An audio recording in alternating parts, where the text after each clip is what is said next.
The 9th of May, 1940, marked the beginning of Britain's darkest nightmare. German panzers rolled through the Ardennes with unstoppable momentum, shattering the French defensive lines and sending shockwaves through Westminster. Within weeks, over 300,000 British soldiers would scramble onto boats at Dunkirk, leaving behind nearly every weapon they possessed: rifles, machine guns, artillery pieces, all abandoned on French beaches or destroyed to prevent enemy capture. In the smoky conference rooms of Whitehall, generals faced a terrifying arithmetic. Britain's army had returned home, but they had returned naked. The nation possessed fewer than 2 million rifles to arm both its military and home guard. Factory production crawled at a pace designed for peacetime, churning out weapons with brass fittings, polished wood stocks, and careful machining that took skilled workers hours to complete. Meanwhile, across the English Channel, Hitler's Wehrmacht prepared for Operation Sea Lion, the invasion that would crush the last free nation standing against Nazi tyranny. Major Reginald Shepard sat in a cramped War Office workshop in June 1940, examining a German MP-38 submachine gun captured during the Norway campaign. The weapon felt crude in his hands, stamped metal where British guns had milled steel, spot-welded joints instead of proper forging. British weapons designers had long prided themselves on craftsmanship, on guns that could be passed down through generations. This German gun looked like it had been assembled in a shed, yet it fired 900 rounds per minute and cost a fraction of a Thompson submachine gun. Shepard called in two designers who would change warfare forever: Reginald Shepard's colleague Major Harold Turpin and machinist George William Patchett. Their assignment bordered on impossible: design a submachine gun that could be manufactured by unskilled workers using basic tools, requiring no complex machinery, capable of being produced in bicycle shops and automobile garages across Britain. It needed to fire Britain's standard 9mm parabellum cartridge, the same round captured in vast quantities from enemy forces. Most critically, it needed to cost less than £3 per unit. The establishment recoiled. Brigadier Sir James Langley, Inspector of Small Arms, examined the first prototype in late 1940 and reportedly sneered that it resembled a plumber's nightmare. The gun had no wooden furniture, just bare metal tubes and a skeletal wire stock. Senior officers accustomed to the beautiful craftsmanship of Lee Enfield rifles and the elegant Thompson gun dismissed what they called Shepard's pipe gun as beneath the dignity of the British military. According to documents held in the Imperial War Museum archives, one colonel wrote that issuing such weapons would be an embarrassment to His Majesty's forces and an insult to British manufacturing tradition. But desperation erases snobbery. By December 1940, the Luftwaffe's bombs had reduced entire city blocks to rubble. Nazi U-boats strangled supply convoys in the Atlantic. Britain needed weapons, tens of thousands of them, and needed them immediately. The prototype gun, officially designated the Sten, combining Street from Shepard and Turpin with N from Enfield, cost precisely £2.10 to manufacture. A single skilled machinist could produce 6 Stens in the time it took to make one Thompson submachine gun. The weapon looked like a joke, a toy cobbled together from hardware store parts. Nobody yet understood that this toy would arm secret armies across occupied Europe, would be copied by resistance movements in basements and workshops from Warsaw to Athens, and would ultimately help bring down Hitler's fortress Europe. The 4th of January, 1943 found Danish resistance fighter Jürgen Keeler crouched in a Copenhagen basement, watching a blacksmith named Lars Muller carefully study a disassembled Sten gun spread across a workbench. The weapon had arrived 3 nights earlier, dropped by parachute alongside propaganda leaflets and plastic explosives by an RAF Halifax bomber operating out of Tempsford Airfield in England. Muller picked up the barrel, turning it over in calloused hands. His forge typically produced horseshoes and farm equipment, tools for a Denmark that existed before Nazi occupation. Now, in the winter of '43, with German troops patrolling every street and Gestapo agents disappearing citizens into Vester prison, his workshop served a different purpose. "This tube," Muller said in Danish, his voice barely above a whisper, "it's just seamless steel pipe. I can source this from the shipyard." The genius of the Sten became clear as they examined each component. The receiver was a simple cylindrical tube, the kind used in bicycle frames. The bolt was a rectangular block of steel with a fixed firing pin. No complex machining required, just basic milling and drilling. The magazine housing was stamped sheet metal, bent and welded. The barrel shroud, the trigger mechanism, even the wire stock, everything could be fabricated using tools found in any decent workshop. According to records preserved in the Danish Resistance Museum, Müller's Forge produced its first functional copy in February 1943. Firing captured German ammunition in a midnight test at a quarry outside the city. Meanwhile, in occupied Poland, the situation grew even more desperate. The Home Army, or Armia Krajowa, faced the full brutality of Nazi occupation. Jews had been herded into ghettos. Polish intellectuals, professors, and priests were systematically murdered. Wehrmacht and SS units controlled every major city, their checkpoints strangling movement, their informant networks penetrating resistance cells. The Home Army needed weapons that could be hidden in apartment walls, carried beneath workers' coats, assembled quickly for an ambush, and disassembled just as fast for concealment. Captain Jan Pivnik, a Home Army officer operating under the codename Poniary, established a weapons workshop in the Świętokrzyski Mountains in the spring of 1943. His team included 2 former factory workers from the Juchnik arms factory in Radomyne, gunsmith who had fled the Warsaw Ghetto uprising. They worked with captured Sten guns and technical drawings smuggled from Britain via Stockholm. The workshop operated in a camouflage dugout, its entrance hidden beneath a woodpile, its chimney disguised to disperse smoke through multiple vents that prevented detection from air reconnaissance. Production proved both brilliant and terrifying. Without precision machinery, Polish craftsmen improvised constantly. They salvaged steel from destroyed Wehrmacht vehicles, melted down captured helmets for raw material, and fabricated springs from German truck suspension parts. One innovation solved a critical shortage when proper ammunition magazines became unavailable. A machinist named Władysław discovered he could modify captured German MP40 magazines to feed the Polish-made Stens. The modifications were crude but functional, filed by hand and tested with live rounds in a sand-filled barrel. By June 1943, the Świętokrzyski workshop produced approximately 20 Sten copies monthly. Each gun received a small marking, a tiny Polish eagle stamped into the receiver, a symbol of defiance invisible unless you knew where to look. These weapons armed partisan units that ambushed German supply convoys on forest roads, attacked collaborationist police stations, and executed Gestapo agents on Warsaw street corners. The British Special Operations Executive, monitoring resistance activities across occupied Europe, reported in classified documents that Polish underground factories produced an estimated 3,000 Sten copies between 1943 and 1945. Similar workshops appeared in France, where Maquis resistance fighters manufactured weapons in abandoned barns. In Greece, communist resistance fighters of ELAS built Stens using machinery salvaged from bombed-out textile mills. In Yugoslavia, Tito's partisans established an entire arsenal in liberated mountain territory, producing Stens alongside captured German weapons. The Sten's simplicity became its greatest strength in occupied Europe. A weapon requiring 47 individual parts and minimal machining could be manufactured anywhere electricity and basic metalworking tools existed.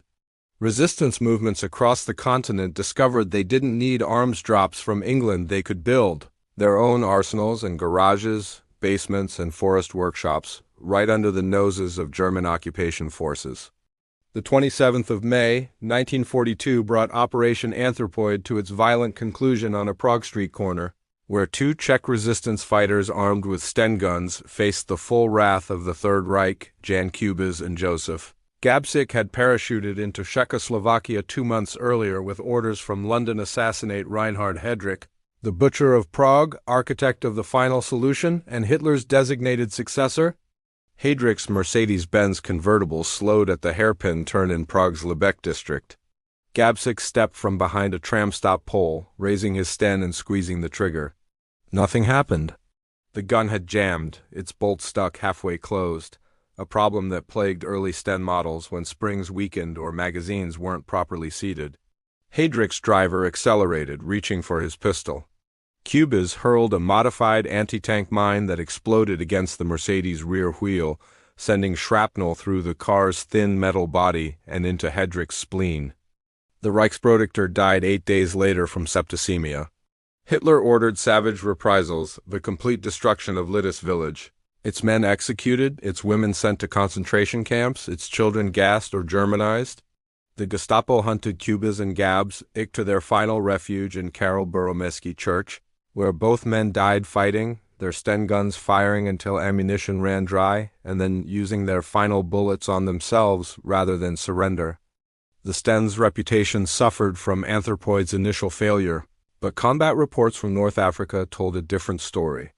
In November 1942, British and American forces stormed ashore during Operation Torch. Lieutenant David Sterling's Special Air Service, or SAS, operated behind German lines in the Western Desert, targeting Luftwaffe airfields and supply depots. Sterling's men preferred Stens for desert warfare. The gun's simple design meant sand and dust rarely caused serious malfunctions, unlike the complex Thompson submachine gun with its intricate action. One SAS raid on Sidi Hainish airfield destroyed 37 German aircraft, with commandos using suppressed Sten guns to eliminate sentries silently before placing explosive charges on parked Junkers and Heinkels. The Sten Mark IIS, the silenced variant, became legendary among Special Operations Forces. Its integrated suppressor reduced muzzle blast to a mechanical clack, barely louder than a slamming door. Combined with subsonic ammunition, it allowed operatives to kill at close range without alerting nearby enemies. According to memoirs published in Eastern Approaches by Fitzroy MacLean, British liaison officer to Yugoslav partisans, suppressed Stens enabled nighttime infiltration of German-held towns, with resistance fighters eliminating guards and sentries before withdrawing unseen into darkness. By 1943, combat experience exposed the Sten's weaknesses alongside its strengths. The side-mounted magazine, positioned at 90 degrees to the bore axis, proved problematic. If bumped or struck, magazines could disengage, dumping rounds or causing feed failures. Soldiers learned to tape magazines to the receiver or wire them in place. The minimal safety mechanism, a simple notch cut into the bolt, led to accidental discharges when guns were dropped or knocked. Infantry units reported incidents where Stens fired unintentionally when paratroopers landed hard or when guns slipped from muddy hands during river crossings. Yet despite these flaws, frontline troops developed grudging respect for the weapon. It worked when caked in mud after submersion in water, and in Arctic cold that froze more sophisticated firearms solid. Canadian troops landing at Dieppe in August 1942 carried Stens that functioned despite seawater immersion during the beach assault. Soviet partisan units operating behind German lines in Belarus and Ukraine received Stens through the Persian Corridor supply route and found them superior to captured German MP-38s for winter combat. The Sten's simple blowback action didn't freeze as easily as the MP's more complex mechanism. The weapon's intimidation factor proved unexpectedly valuable. The Sten's crude appearance and high rate of fire 550 rounds per minute created psychological impact during close-quarters combat. German soldiers facing Sten-armed resistance fighters in urban environments learned to fear the distinctive sound of its firing, a rapid, cloth-ripping burst that emptied 32-round magazines in seconds. In the rubble of Italian towns like Ortona and Cassino, Canadian and British infantry used Stens for house-to-house clearing, spraying rooms with automatic fire before entry. Manufacturing continued to accelerate. By mid-1943, Britain produced over 20,000 Stens monthly, with contracts awarded to companies that had never built firearms typewriter manufacturers. Bicycle factories and automotive parts suppliers all turned production lines toward weapons fabrication. The 19th of April, 1943 dawned over Warsaw's Jewish ghetto with the rumble of tanks and the shouting of SS officers ordering the final deportation. But this time, instead of compliance, the occupiers faced gunfire. Jewish resistance fighters of the ZAB and ZZW organizations opened up with pistols, grenades, and a handful of precious submachine guns, including several Sten copies manufactured in a secret basement workshop on Świętokrzyska Street. Marek Edelman, deputy commander of the ZOB, Later described in testimony preserved at Yad Vashem how that single Sten gun, smuggled into the ghetto piece by piece through sewers, provided crucial firepower during the uprising's first hours. The weapon's ability to be broken down into components small enough to pass through drainage pipes proved vital. Barrel, receiver, magazine housing, stock each piece traveled separately, wrapped in oilcloth and carried by teenagers crawling through excrement-filled tunnels. Assembled in the ghetto, that gun allowed Jewish fighters to suppress German troops at intersections long enough for others to throw Molotov cocktails and withdraw to prepared positions. The Warsaw Ghetto Uprising lasted 27 days against overwhelming force.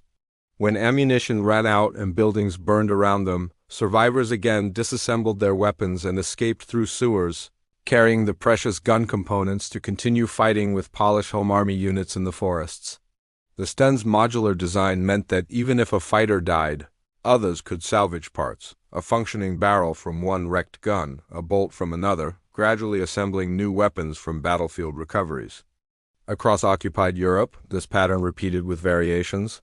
In France, so Agent Francis Camertz, operating under the codename Roger, coordinated weapons distribution to Maquis units in the Vercors region. According to declassified files at the National Archives in Kew, Camertz arranged 13 weapons drops between March and June 1944, delivering over 800 Sten guns. Maquis fighters used these weapons to ambush German convoys retreating from southern France after the Normandy invasion, turning mountain roads into killing zones where resistance marksmen with Stens fired from concealed positions while German trucks navigated hairpin turns. The Sten's cheap production cost enabled Britain to arm these resistance movements on an unprecedented scale. By mid-1944, the British government was manufacturing Stens for approximately £1 per unit, cheap enough that losing weapons to enemy capture became acceptable. Traditional military thinking considered firearms valuable equipment to be carefully maintained and recovered. The Sten reversed this calculus. It became disposable armament, intended for distribution to irregular forces who might use it once and abandon it.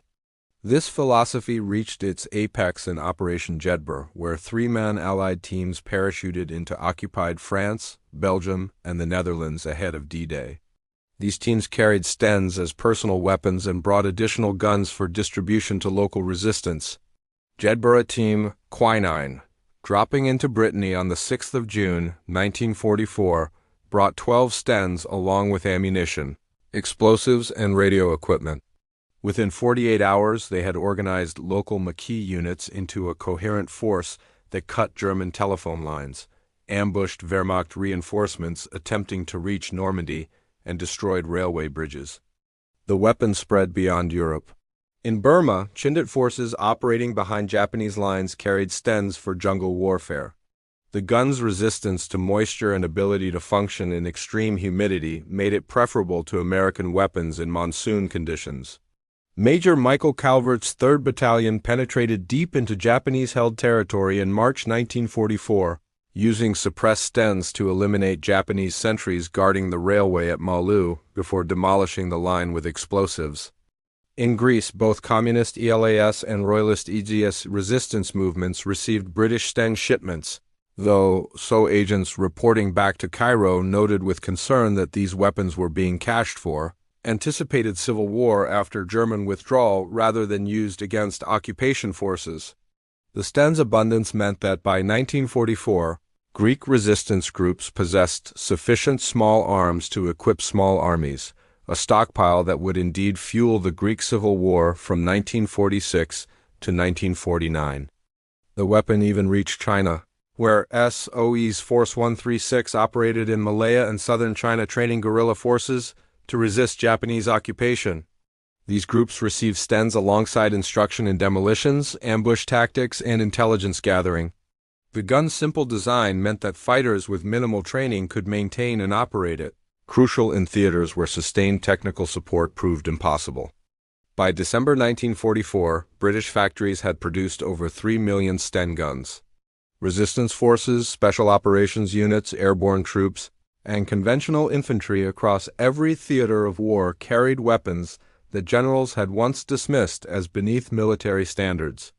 The toy gun had become the Empire's most widely distributed firearm, proof that in total war, crude effectiveness trumped elegant craftsmanship every time.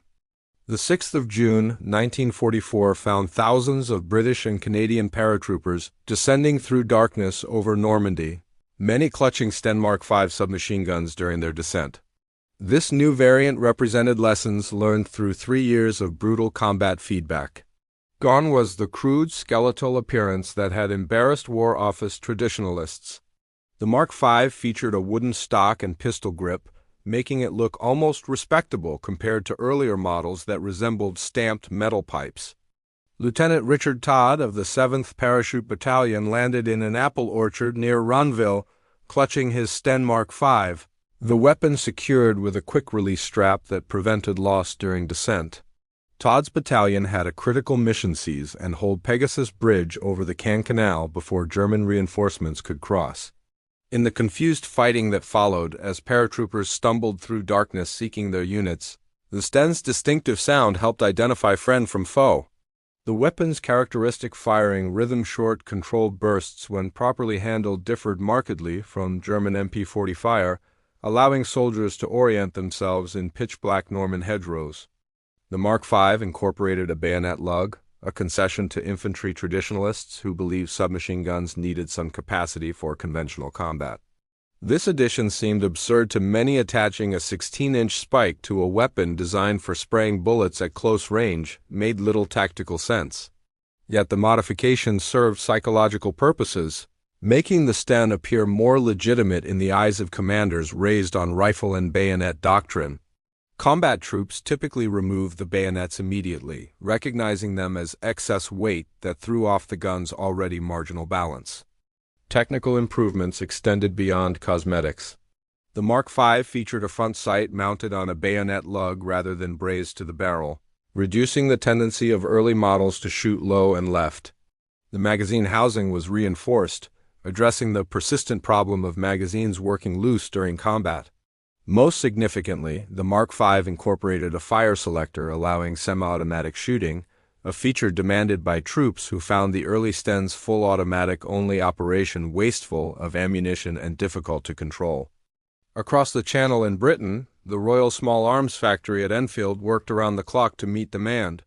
Factory records show that by summer 1944, production included not only standard models but specialized variants. The Mark VI, designated for airborne forces, featured an even shorter barrel and folding stock. Suppressed versions continued flowing to SOA and SAS units.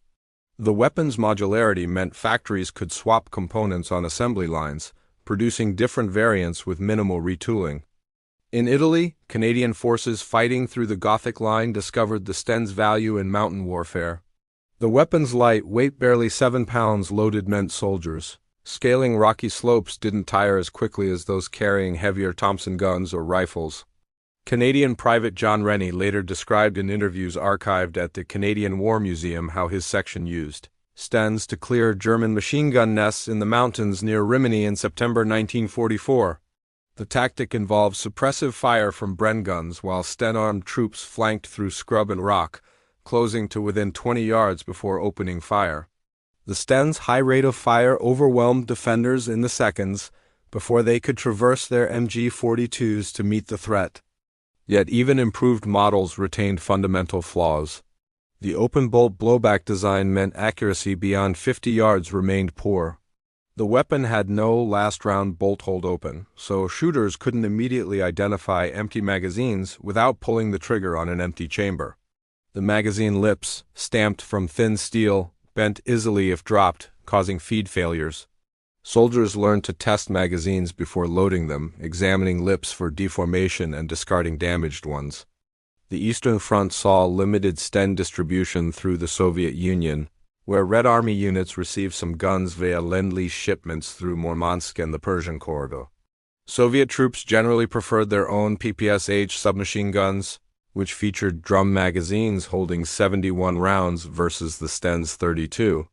However, Soviet partisan units operating behind German lines in Belarus and Ukraine valued Stens for their ability to use captured German 9mm ammunition. Russian sources from the Central Archives of the Ministry of Defense show that partisan brigades in the Pripyat marshes received approximately 6,000 Stens between 1943 and 1944, using them alongside captured German weapons and Soviet-supplied arms. In the Pacific Theater, Australian forces fighting in New Guinea and Borneo preferred the heavier Owen submachine gun, an Australian design better suited to jungle warfare. Yet Sten still saw service with Special Operations Forces, the Allied Intelligence Bureau's special unit, conducting clandestine operations in Japanese-occupied territory, used suppressed Stens for infiltration missions. Operation Jaywick, the raid on Singapore Harbor in September 1943, saw commandos using Sten guns during their approach, prepared to fight their way clear if detected while placing limpet mines on Japanese shipping. By late 1944, the Sten had been in continuous combat for 3 years. From Arctic Norway to tropical Burma, from desert Libya to urban France, the weapon had proven its worth not through excellence but through brutal adequacy. It jammed occasionally, fired inaccurately, and looked homemade because it essentially was. Yet it also worked well enough, often enough, in conditions that destroyed more sophisticated weapons. That good enough quality, combined with staggering production numbers, made it one of World War II's most significant infantry weapons. The 23rd of August, 1944 erupted with gunfire as Romanian communists and anti-fascist forces launched an uprising in Bucharest, overthrowing Marshal Ion Antonescu's regime and switching sides in the war. Among the weapons wielded by Romanian resistance fighters were British Sten guns, smuggled into the country through Byzantine channels involving Soviet agents, Turkish merchants, and Yugoslav partisans.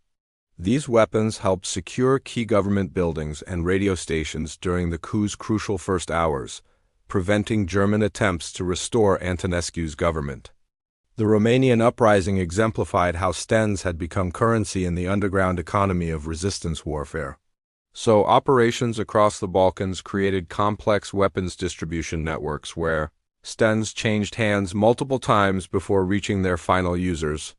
A gun dropped by parachute to Greek royalist forces might be traded to communist ELAS fighters for intelligence, then sold to Bulgarian partisans for gold, and finally smuggled into Romania via fishing boats crossing the Black Sea. The weapon standardization meant any 9mm ammunition worked German, British, Italian, or locally manufactured, making Stens compatible with whatever cartridges resistance groups could acquire. In France, the Sten armed forces Francaise de l'Intérieur during the Paris uprising of August 1944. When General Dietrich von Choltitz ignored Hitler's orders to destroy Paris, his decision was influenced partly by the realization that urban fighting against tens of thousands of armed resistance fighters would result in German garrison annihilation. FFI fighters had received massive weapons drops in the weeks following D-Day, including thousands of Stens. Photographs from the Liberation show French resistance fighters, many teenagers, posing with Stens slung over shoulders, cigarettes dangling from lips, faces radiating fierce pride at having driven out occupiers. The political implications of widespread Sten distribution became apparent as Europe's liberation progressed. In Greece, civil war loomed as communist and royalist resistance factions turned weapons intended for Germans against each other. British troops arriving to oversee Greek liberation in October 1944 found themselves caught between heavily armed factions, both equipped with British weapons. The Decembriana, the December 1944 battles in Athens, saw British paratroopers fighting Greek communist forces armed with Stens the British themselves had supplied months earlier. Winston Churchill's decision to support the Greek monarchy against communists created the awkward situation of British soldiers facing their own weapons in Greek hands. In Italy, similar tensions emerged. Communist partisans of the Garibaldi brigades who had fought Germans in the Apennines and Po Valley possessed substantial Sten stockpiles. As Italy's political future became contested between communists, socialists, and Christian Democrats, These weapons represented potential civil war threats. Allied authorities attempted to collect partisan weapons during demobilization, but thousands of Stens disappeared into caches, hidden in farmhouses and mountain caves. Some surfaced years later during Italy's years of lead, the political violence of the 1970s. The weapons proliferation raised questions about post-war security that British officials had failed to consider when prioritizing mass production over control. A gun designed to be manufactured anywhere became impossible to track. Underground workshops in Poland, Denmark, and France continued producing Sten copies after German surrender, no longer for resistance but for emerging Cold War conflicts. Polish resistance fighters who had battled Germans now faced Soviet occupation, using Stens in anti-communist insurgency that lasted into the late 1940s. The cursed soldiers, Polish underground forces fighting Soviet and Communist Polish forces after 1945, wielded Stens in forest ambush and assassinations, targeting communist officials and Soviet NKVD officers. In Palestine, both Jewish underground organizations and Arab forces obtained Stens through theft from British armories, purchases from corrupt officials, and illegal manufacture. The Haganah established underground workshops producing Sten copies, while the Irgun and Leahy used British Stens in attacks against British forces and Arab targets. The weapon's simplicity made it ideal for clandestine production in British Mandate Palestine, where authorities attempted to prevent weapons proliferation even as the territory descended into civil war.